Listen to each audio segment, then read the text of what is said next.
अस्सलाम वालेकुम। क्या हाल चाल? उम्मीद करते हैं कि आप खैरियत से होंगे। हमारी दुआ है कि आप हमेशा खुश रहें, हंसते और मुस्कुराते रहें और इसी तरह में अपना प्यार दिखाते रहें। बिल्कुल जी। मेरा नाम मुअज्जम अली, मैं हूं तारिक महमूद, मैं मोहम्मद यूसुफ। तो आज हम जिस वीडियो पर रिएक्ट करने जा रहे हैं, वीडियो का टाइटल है Russia pleads India to save it from FATF black list. Can India save Russia? तो रशिया जनाब ब्लैक लिस्ट में जाने वाला है, तो देखते हैं वीडियो इंडिया किस तरह हेल्प कर सकता है। कौन करते हैं 3 2 1 वीडियो स्टार्ट।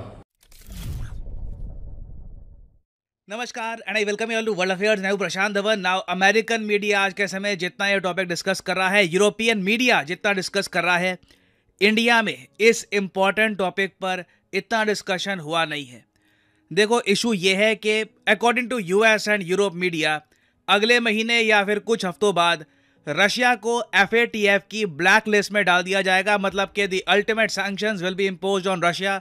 और रशिया आज के समय गुहार लगा रहा है इंडिया को कि हमें बचा लो। नाउ मैंने यहाँ पर वर्ड यूज़ किया है गुहार।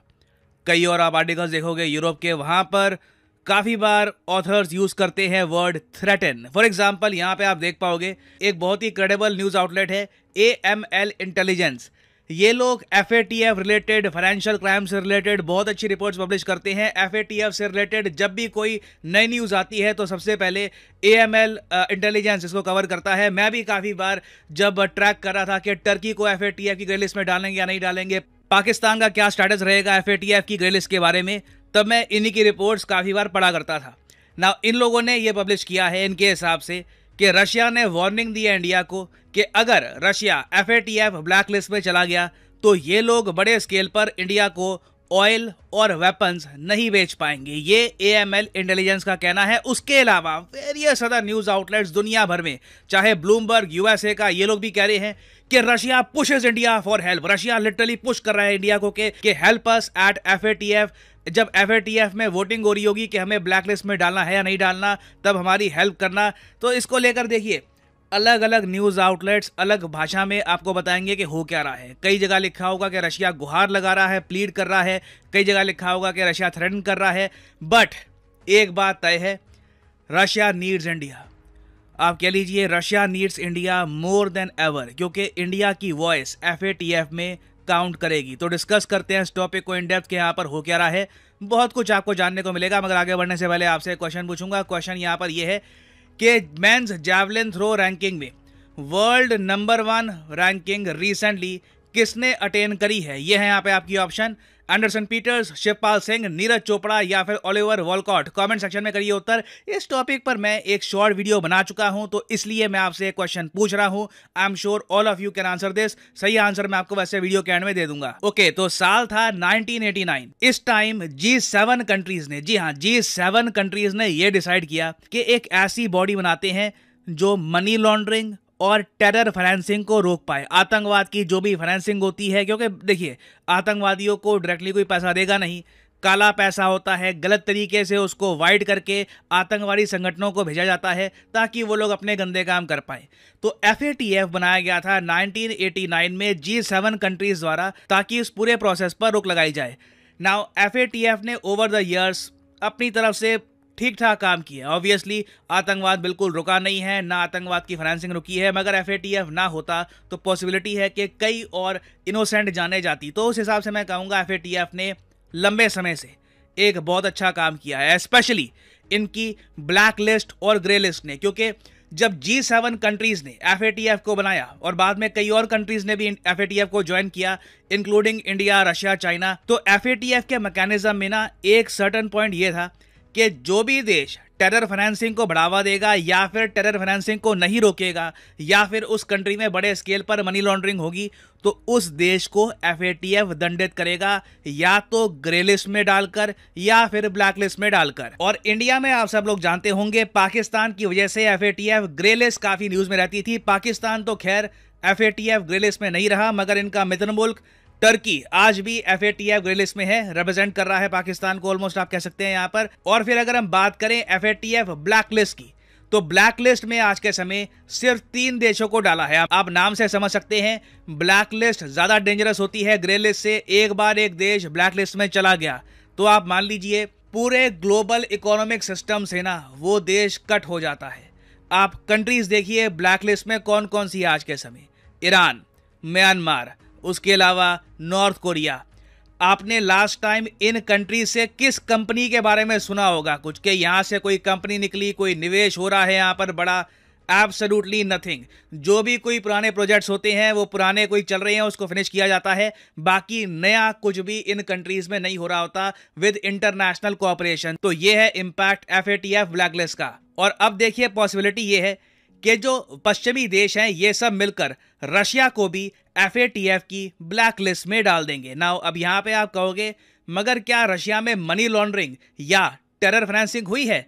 तो इसका आंसर है देखिए FATF ने इसके बारे में कुछ नहीं बोला।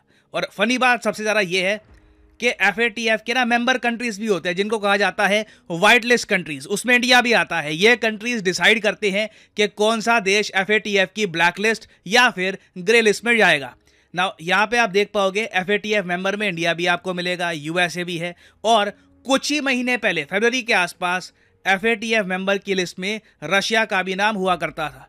तो फरवरी से लेकर अब हम यहाँ पर मई में आ गए और अब FATF के हिसाब से पहली बात तो रशिया FATF का मेंबर नहीं है। जी हाँ, इस पर मैंने वीडियो बनाई थी आज से कुछ महीने पहले, और इस वीडियो में मैंने आपको बताया था कि रशिया को FATF के ग्रुप से निकाल दिया गया है। अब रशिया ना वोटिंग कर सकता है FATF में, ना रशिया की बात सुनी जाएगी। और इस वीडियो में मैंने आपको बता दिया था कि इवेंचुअली पॉसिबिलिटी है कि रशिया को FATF की ब्लैक लिस्ट में भी डाला जाएगा। नाउ रशिया ये बात बिल्कुल समझता है कि इनके पास टाइम बहुत कम बचा है। इवेंचुअली जो FATF के मेंबर कंट्रीज हैं यहाँ पर वोटिंग होगी, सलाह मशवरा किया जाएगा और इवेंचुअली रशिया को ब्लैक लिस्ट में प्लेस कर दिया जाएगा। इस प्रोसेस में ना रशिया को अभी भी उम्मीद दिख रही है। हालांकि मैं ये कहूँगा आप FATF मेंबर देख लीजिए, ज़्यादातर प्रो US कंट्रीज आपको मिलेंगी। Australia, Belgium, Canada, G7 countries तो खैर ऑब्वियसली यहाँ पर हैं ही। उसके अलावा स्वीडन, यहाँ पे साउथ अफ्रीका, मैक्सिको, लक्समबर्ग, यहाँ पे आप ग्रीस देख सकते हैं। उसके अलावा ब्राज़ील, ऑस्ट्रिया, इन सब कंट्रीज को ज़्यादातर प्रो US कंट्रीज माना जाता है। मगर का ये मानना है कि इंडिया, चाइना समेत कई और कंट्रीज अगर रेजिस्टेंस दिखाते हैं, क्योंकि अगेन यहाँ पर GCC जो कंट्रीज हैं, गल्फ कोऑपरेशन काउंसिल, वो भी इन्वॉल्व है, सऊदी अरेबिया भी यहाँ पर मेंबर है। उसके अलावा हांगकांग की अलग से मेंबरशिप है यहाँ पर, चाइना की अलग से मेंबरशिप है, तो चाइना के आप कह लीजिए 2 वोट है यहाँ पर। तो ये सब चीज़ें देखकर रशिया को एक उम्मीद है कि ये सब मित्र मुल्क देश हो सकता है USA पर इतना प्रेशर डाल दे कि रशिया इस बार बच जाए। मगर सिंस प्रो US कंट्रीज उस ग्रुप में इतनी ज़्यादा है और उस ग्रुप के हेडक्वार्टर्स भी आप देख लीजिए फ्रांस में है, मुझे लगता है कि बहुत ही ज़्यादा कम पॉसिबिलिटी है कि रशिया बच पाएगा FATF ब्लैक लिस्ट से। ये अगले महीने हो सकता है, 6 महीने बाद हो सकता है। इवेंचुअली मेरे हिसाब से रशिया को FATF की ब्लैक लिस्ट में डाल दिया जाएगा। नाउ US ऐसा क्यों कर रहा है? देखिए FATF ब्लैक लिस्ट के साथ बहुत सारे एडिशनल सैंक्शंस रशिया पे लग जाएंगे। कोई भी फॉरेन कंपनी रशिया में निवेश नहीं करना चाहेगी, चाहे किसी भी देश की हो। इन्वेस्टमेंट जब रुक जाएंगी तो ऑब्वियसली रशिया की जो इकोनॉमिक प्रोग्रेस है ये भी नेगेटिव में चली जाएगी। और उसके बाद देखिए USA का लार्ज प्लान ये है कि रशिया को ना जो टॉप 20 कंट्रीज हैं उससे बाहर निकाला जाए, क्योंकि बाइडेन ने बहुत टाइम पहले कहा था कि ये लोग चाहते हैं कि G20 ग्रुप से रशिया को किक करके, मतलब लात मारकर निकाल दिया जाए। G20 ग्रुप से निकलने के लिए बहुत ही इंपॉर्टेंट है कि रशिया की जो GDP है ना इन नॉमिनल टर्म्स, ये रफली मैं कहूँगा 900 बिलियन से लेकर 800 बिलियन डॉलर्स के आसपास चली जाए। अभी के लिए ये 2 ट्रिलियन डॉलर्स के आसपास है। तो धीरे धीरे ये सैंक्शंस काम करेंगे। इवेंचुअली USA को उम्मीद है कि रशिया की इकोनॉमी नेगेटिव ग्रोथ करके G20 कंट्रीज से भी बाहर निकल जाएगी। तो रशिया देखिए एक बहुत ही बड़े डेंजर को फेस कर रहा है और इसीलिए ये रिपोर्ट्स पब्लिश हो रही है कि इंडिया, उसके अलावा कुछ और कंट्रीज को रशिया प्लीड कर रहा है, पुश कर रहा है, थ्रेटन कर रहा है। जो भी आप यहाँ पे वर्ड यूज करना चाहे यूज कर सकते हैं according to the media sources, but Russia definitely India की हेल्प चाहता है according to US and Europe media reports. Now ये टॉपिक ऑब्वियसली न्यूज में रहने वाला है। अगले महीने इसके बारे में बहुत सारी अपडेट्स आएंगी, तो इन द फ्यूचर मैं इस पर अपडेटेड वीडियोस बाद में लाता रहूंगा। नाउ फाइनली वापस आते हैं क्वेश्चन पर कि world number 1 position in men's javelin throw ranking. तो सही उत्तर यहाँ पे है ऑप्शन सी, नीरज चोपड़ा। इस पर मैंने एक शॉर्ट वीडियो बनाई थी। इतिहास में पहली बार हुआ है जब world athletics men's javelin ranking में एक इंडियन रैंक 1 पर पहुंच चुका है। और फाइनली यहाँ पर मैं ये भी ऐड कर दूं कि आप किसी भी एग्जाम की तैयारी कर रहे हैं, अनअकैडमी के कोर्सेज पर फ्लैट 20% डिस्काउंट चल रहा है। फॉर एग्जांपल लेट्स से आप SSC की तैयारी कर रहे हैं, SSE के लिंक पर करिए क्लिक और यहाँ पे आप परचेज कर पाएंगे SSE का कोर्स। और यहाँ पे आप देख पाओगे जो भी प्राइसेस लिखे हैं ये आपको पे करने की जरूरत नहीं है। सिंपली यहाँ पर कोड यूज करिए PD10 and the prices will start following. You will be able to save a lot of money और 6 मंथ्स का एक्स्ट्रा कोर्स भी आपको मिलेगा फ्रॉम एन अकेडमी। ये ऑफर जो है बाय द वे 26 मई तक चलेगा। 26 मई के बाद ये ऑफर खत्म हो जाएगा। So use the code PD10 and save money. और इसी नोट के साथ यह है वीडियो का अंत। और जैसे मैं हमेशा कहता हूं, may the gods watch over you.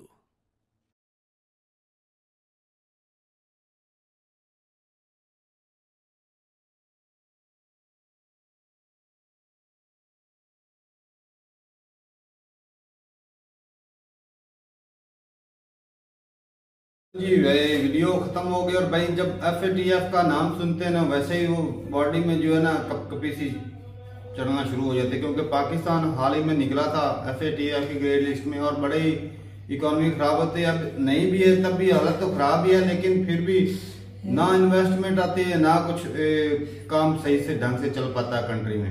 हालांकि जो शर्तें ना FATF की ग्रे लिस्ट में जाने की या ब्लैक लिस्ट, वो दोनों चल रही है, लेकिन फिर भी देख लो अल्लाह का करम ऐसा है। अल्लाह का करम है भाई साहब। जो भी समझे भाई साहब, नहीं समझो ये अब ईरान कौन सी दहशतगर्दी करता है, वो ये नॉर्थ कोरिया कौन से, वो न्यूक्लियर की तो वजह अपनी से हिफाजत के लिए बना रहे हैं, इन लोगों ने नहीं बना रखे हैं भाई। ये मतलब ये गुंडागर्दी हुई ना। तो भाई ये जो यूरोपियन प्रो अमेरिका बन जाओ तो आप पर कोई पाबंदियां नहीं है, अमेरिका के थोड़ा सा खिलाफ यूरोपियन कंट्री भी कठपुतली है और ये आजाद पॉलिसी नहीं है इनकी भी। अच्छा, और इसमें इनका भी नुकसान होगा। एक अकेला रशिया, उसके खिलाफ ये पूरा यूरोप अमेरिका ये सब मिलकर एक कंट्री के साथ जंग कर रहे हैं और पाबंदियां भी फिर उस पर लगेंगी। सही बात है। हालांकि होना चाहिए था इन पर लगनी चाहिए। अमन तो ये नहीं चाहते हैं। इकोनॉमी इनके पास है ना, पैसा उनके पास है भाई। G20 से भी बाहर निकालने की कोशिश कर रहे हैं ना। तो इसमें भाई अभी रशिया की तरफ दो बड़ी ताकतें हैं, एक चाइना और इंडिया मेन जी। बाकी सऊदी अरेबिया भी है, वो तो भाई पहले से ही उनका ही है। हाँ। बाकी बात ये है कि भाई अगर ये दो कंट्री इस तरह हेल्प कर सकते हैं, अगर इनकी निगोशिएशन हो जाती है, ज़ेलेंस्की और रशिया की जो आपस में बातचीत चल जाती है, सुलह हो जाती है ना जी, सीज फायर हो जाती है, या जिस तरह भी रशिया को हालात कंट्रोल हो जाते हैं, जब तक सुलह नहीं हो जाती ना भाई, तब तक ये ब्लैक लिस्ट में भी डाल सकते हैं। और रशिया को हर तरह से अपाइश करने का ना पूरा अमेरिका का प्लान है। और रशिया के बाद अगर इसके बाद जब ये हो जाएगा तो इसके बाद टारगेट होगा अगला चाइना के बाद इंडिया। साफ ज़ाहिर है, तो आस्ता आस्ता सबको ही वो अपने चुंगल में फंसाएगा। लेकिन अभी ये एक दफा उठाता है, उसके बाद वो गिराता है। अमेरिका की ये पॉलिसी रही। और इसमें यूरोप का भी नुकसान होगा। ये एनर्जी यूरोप में तो 6 महीने बर्फ जमी होती है, कहाँ से उनका चलेगा सिस्टम। ये रशिया से जो गैस लेता है जर्मनी, वो किधर से लेगा। अमेरिका भाई मोनोपोली बनाना चाहता है कि वो रशिया से ना चीजें खरीदे, उससे खरीदे हैं। सही बात है, ये बात भी ठीक है। तो ये चीज है भाई, इसमें कठपुतली ये ना भाई साहब तारा को अगर एशिया वाले कंट्री आपस में मिल जाए तो कुछ बचत हो जाए। अगर अगर उसको नहीं ना बचाते तो भाई साहब कल को बारी इनकी भी आएगी, तुर्की की इनको समझना चाहिए। हाँ, जो सारे ब्लैक लिस्ट में है सर एशिया के अंदर। अब चाइना देख लो, चाइना के भी पीछे पड़ा हुआ है। हालांकि साफ पता है, सारी दुनिया को पता है भाई चाइना के पीछे पड़ा हुआ है अमेरिका। तो चाइना ये बात है, वो जंग नहीं कर रहा इंडिया की तरह, रूस ने शुरू कर दी है, उससे वो मार रहा। इंडिया की तरह इंडिया भी नहीं ना कर रहा, इंडिया के साथ जंग नहीं ना कर रहा, किसी के साथ भी नहीं चाइना कर रहा। खराबियां करता है, बदमाशी करता है, लेकिन ये है कि भाई वो कानून के हिसाब से थोड़ा बहुत चलता है। कानून तोड़ता भी है, लेकिन वो इतने लेवल पर नहीं तोड़ता कि भाई मामूली सा जो काबिल माफी हो। हाँ, लेकिन भाई चाइना ताकतवर भी बहुत है, ऐसे नहीं। लेकिन इंडिया या 2-4 कंट्री के वोटिंग से फर्क तो नहीं पड़ने वाला है। क्यों नहीं फर्क पड़ सकता है, लेकिन सुलह हो जाए तब। सुलह है एक, कोई फर्क नहीं। ये 2 कंट्री बोलेंगे भी तो क्या बोलेंगे, इन्होंने हो सकता है स्किप कर देना है, वोट भी नहीं इतना 2 कंट्रियों का प्रेशराइज किया गया तो इंडिया को, इनका 2 कंट्री का मिलकर इतना दबदबा नहीं होगा जितना अमेरिका का अकेला है। ये बात पूरी दुनिया तो भाई उनके कंट्रोल में है, वो चाहे इंडिया पे भी ये दबदबा डाल सकता है अमेरिका, रशिया डाल सकता है भाई साहब, कुछ भी हो सकता है। जिस तरह अब इंडिया को काफी लॉस हुआ था जब रशिया जो है FATF की जो 3 मेंबर उसमें से निकाला गया था, वो इंडिया के लिए बड़ा लॉस था। कई दफा पाकिस्तान ने भी कोशिश की और भी कंट्रियों ने कोशिश की कि इंडिया को भी ग्रे लिस्ट में डाला जाए, लेकिन नहीं, क्योंकि पावर थी दूसरे के पास है, रशिया के पास। तो अगर सुनने में तो आया था कि भाई शायद UN का परमानेंट मेंबर बन जाए इंडिया, क्योंकि पॉपुलेशन के हिसाब से वो उसका भी कोई पता नहीं चला कि भाई बना है या नहीं बनेगा या फिर पता नहीं उसका क्या होगा। अगर रशिया निकल गया तो हो सकता है इंडिया को रशिया के साथ वो बाइकआउट करना। भाई साहब यूसुफ भाई बोलते रहते हैं तीर एक छोड़ा और फायदे ज्यादा हो जाए, वही बात है। एक तो इंडिया उससे दूर हो जाएगा, वक्तन तो फायदे होंगे लेकिन फ्यूचर में नुकसान भी उठाना पड़ेगा, फ्यूचर में, क्योंकि अमेरिका की दोस्ती बहुत खतरनाक है। रशिया के पास सबसे ज्यादा खतरनाक न्यूक्लियर है कि वो अगर कोई रशिया पे अटैक करता है तो वो खुद ब खुद एक्टिव होकर पूरी दुनिया में लगा रखे हैं, पूरी दुनिया में अटैक कर सकते हैं। ये सबसे खतरनाक है रशिया। यार रूस के पास गंदम कितनी है, अगर वही बंद होगी तो फिर ये दुनिया किधर जाएगी? नहीं मतलब उसको कितने ज्यादा फायदे, एक रूस से पूरी दुनिया फायदे ले रही है, जितना बड़ा वो कंट्री है, अगर उसके ऊपर भी ब्लैक लिस्ट लगा देगा तो भाई साहब नुकसान तो। ये हालत भाई साहब वैसी है जैसी पाकिस्तान की हालत नहीं, दुनिया की हालत भी ऐसी है। इस तरह पाक आर्मी के खिलाफ ना कोई भी पार्टी जो है ना वो बयानबाजी नहीं ना कर सकती, वो जो बोलता है उसको धर लेते हैं। तो सेम USA की वही पॉलिसी है कि कोई इसके खिलाफ बोल नहीं सकता। आंख में वक्त उतर आया है अदाकारी पर, लोग मजबूर हैं जालिम की तरफदारी पर। वही बात है जी, दुनिया में ये सिस्टम चला हुआ है। और देख लें भाई अमेरिका के साथ नहीं सारी दुनिया लगी हुई, रशिया के पता भी है कि वो जालिम है भाई साहब, उसके साथ मुफाद है लोगों को, इसी वजह से वो लगे, क्या कर सकते हैं, ना भी लगे ये डॉलर तो भाई साहब दूसरे कंट्री की तरह उसको भी वो आग में झोंक देगा, क्या फायदा है अपना नुकसान करने का, झोंक देगा भाई साहब। अगर वो इतनी बड़ी सुपर पावर को झोंक सकता है तो तू और मैं कौन? सुपर पावर को छेड़े तो सही, पूरी दुनिया उड़ेगी, कयामत सुपर पावर का पहले ही रूस ये हल्के फुल्के हो रहे हैं, वो भी अपना बचाव ही कर रहे हैं। जिस तरह न्यूक्लियर वेपन उनके ऑटोमेटिक एक्टिव होंगे तो उड़ेगी पूरी दुनिया। वो तो साफ है पूरी दुनिया उड़ेगी, लेकिन दुनिया खत्म हो जाएगी, कौन रहेगा फिर? तो वही बात है, करेगा कोई भी नहीं ऐसा। इनके तकरीबन मेरे ख्याल से ना मुआहदे होते हैं बिना कोई नहीं, वो अगर करना होता तो यूक्रेन के ऊपर ही कर लेता, लेकिन वो भी बचाव में लाखों की तादाद में मरे यूक्रेन रशिया के बंदे, आर्मी के जवान। और यार शुरुआत इन्होंने अमेरिका ने की थी जब जापान के अंदर इन्होंने छोड़ा था। और चलो सबसे बड़ा दहशतगर्द तो खुद है, दहशतगर्द जिधर भी पाले अमेरिका ने, लेकिन कोई भी नहीं बोलता। सही बात है, सबको असल में बढ़ावा देने वाला अमेरिका खुद है तालिबान को। भाई साहब वही तो है ना, जिसकी लाठी उसकी भैंस, ये कहावत कोई ऐसे ही नहीं बना गया, बड़ा ही समझदार था जिसने बनाई थी। बिल्कुल जी, कि माइट इज राइट है। तो बात ये कि अभी क्या हो सकता है मेरे ख्याल में, अगर सुलह हो, अगर इंडिया बीच में पड़ के सुलह करवा देता है तो फिर बात रुक सकती है, नहीं तो रशिया तो गया भाई ब्लैक लिस्ट में, ब्लैक में ना, ग्रे लिस्ट में तो मेरे ख्याल में पहले से है, तो ये शायद हो जाए, ब्लैक लिस्ट में भी चला जाए, डाल भी सकते हैं, क्योंकि अमेरिका तो चाहता है कि रशिया अपाइश हो जाए, खत्म हो जाए, उसका तो यही मिशन है। हल्की फुल्की जंग से दुनिया में इतनी महंगाई है, जब वो ब्लैक लिस्ट में जाएगा तो फिर महंगाई की कौन सी लहर? अभी तो वो कुछ रुका हुआ है ना, ये ब्लैक लिस्ट में गया तो और भी खतरनाक हो सकता है। अगर इतने बम छोड़ना शुरू कर दिए तो क्या करेंगे? डर ही नहीं रहेगा, लेकिन ये कि पैसे नहीं होंगे उसके पास, क्योंकि डॉलर की कमी हो जाएगी, फिर चाइना की हालत। लेकिन ये बात है ना, ज़ेलेंस्की की तरह ना अब ना इसको पुतिन को ना आकड़ में नहीं रहना चाहिए। अगर ये करते हैं ब्लैक लिस्ट में तो भाई साहब इसको सोचना चाहिए, सुलह ही कर ले भाई साहब, आखिरी हाल यही, अपने लोगों की खातिर कर ले। सुलह नहीं, ज़ेलेंस्की का एक मरतबा झुक जाए भाई साहब, बाद में जब स्टैंड लेना शुरू कर दो भाई साहब, फिर वो क्या बोलता है, ज़ेलेंस्की बोलता है कि भाई वो कब्जाया है पहले वो वापस करो, तो भाई साहब वो वापस ना भी किया तो ब्लैक में चला जाएगा, फिर क्या करेगा? चलो देखते हैं फिर क्या होता है भाई। अभी उसके इसमें और प्यूतन में और ज़ेलेंस्की में फर्क क्या रह जाएगा? फर्क यही है कि भाई अमेरिका जिस वो ना भी करे, वो ना एक मैं छोटी सी स्टोरी सुनाना चाहता हूँ कि एक भेड़िया था, उसने ना गया वो तालाब पे, उसने भेड़ के बच्चे को धर लिया। कहता है तुमने मुझे पिछले साल गालियां क्यों निकाली थी, मैं तुझे खाऊंगा, तुझे सजा दूंगा। वो कहता है यार मेरी तो उम्र ही अभी 5-6 महीने है। हाँ। कहता अच्छा फिर तुम्हारी माँ ने निकाली होंगी, फिर भी उसको खा दिया। तो वही बात है अमेरिका की, अगर ये वापस कर भी देना तो फिर भी वो छोड़ेगा नहीं, उसने कोई और बहाना ढूंढ लेना। तो अमेरिका कोई ना कोई बहाना ढूंढ के ना रशिया को खत्म करेगा ही।